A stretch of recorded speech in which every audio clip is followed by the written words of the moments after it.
Welcome to this online lecture for Modern Latin America. Today we're going to talk a little bit about bananas and revolution. Our focus will be on Guatemala and what happens there between the Guatemalan government and United Fruit. Anyway, as we're moving along through this lecture, there are some key terms that you should be able to keep track of. So by the time this lecture is over, you should have answers to at least all of these terms at the top of this page. So anyway, let's get started. As I just said, in this online lecture, we are going to focus on another Central American nation, that is Guatemala.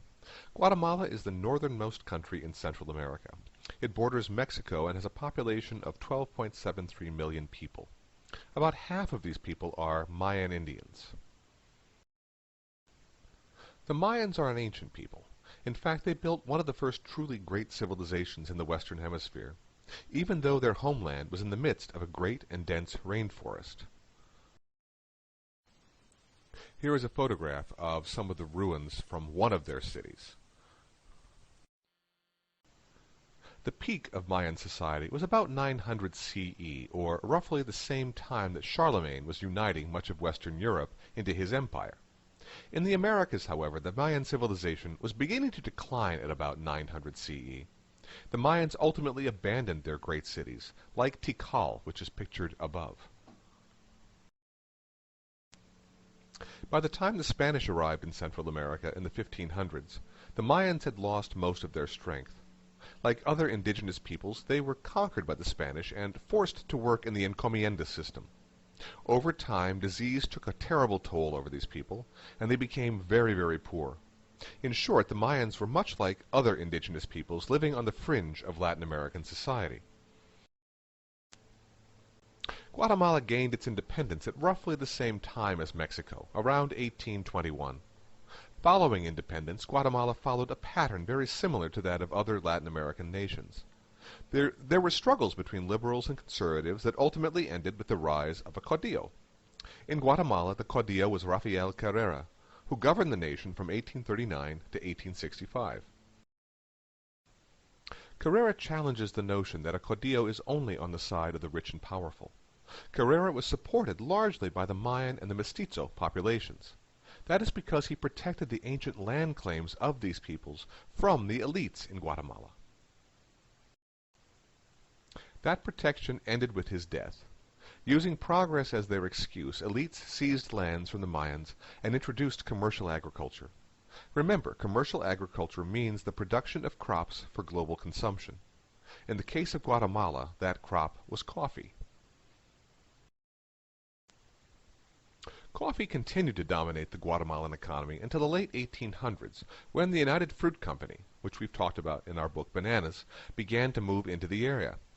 UFCO, or the United Fruit Company, gained control of hundreds of thousands of acres and used it to grow bananas. You may be wondering what progress meant for the indigenous peoples. Like in other areas of Latin America, progress meant that the Indians lost most of their land. This left them very poor and unable to support themselves. Many went to work on either the coffee or banana plantations. The work was very hard and the pay was small. Yet if they protested or spoke up, they were arrested or tortured. Following the death of Carrera, Guatemala was governed by a series of dictators, many with the support of the United States. The last of these dictators was Jorge Ubico, who ruled from 1931 to 1944. Ultimately, however, Ubico will fall from power after he loses the support of the United States.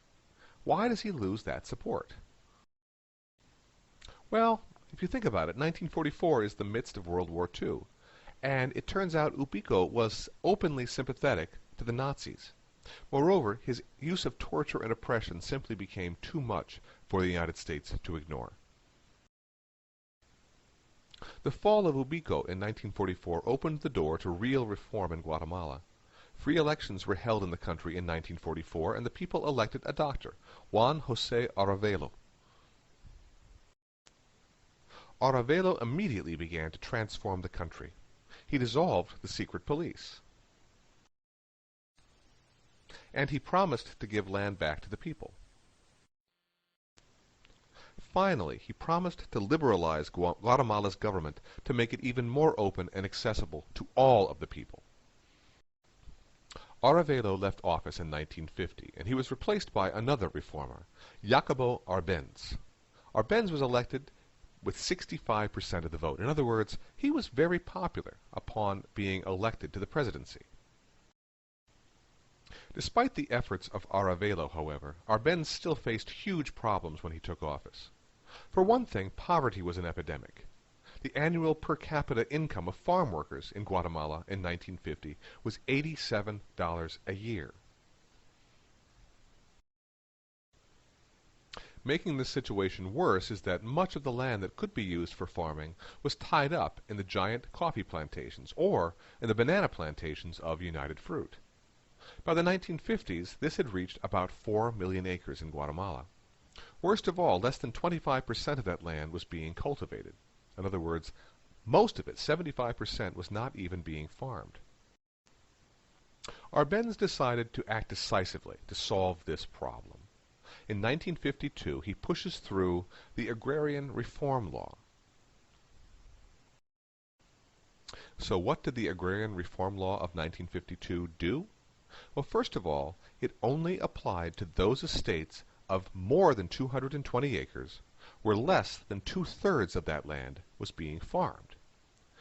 On these estates, the government could now seize unfarmed land, and this land could then be redistributed to the peasants. It is important to note that the companies and estates would be compensated for their lost land. This compensation would be based on the value of property as declared by its owners on their tax returns from previous years. This is an important point to remember. It will be important later on. For now, however, it's important to understand that this law really did work. It tackled the issue of poverty and had great success. Land that had been confiscated from these large estates was then given out in small farms of about 42.5 acres. It's a small farm, but it's enough on which a family or a community could then grow enough food to support themselves. 100,000 people were given 1.5 million acres of land. Everything looks great, right? Well, in our next class, we'll see how this story turns out.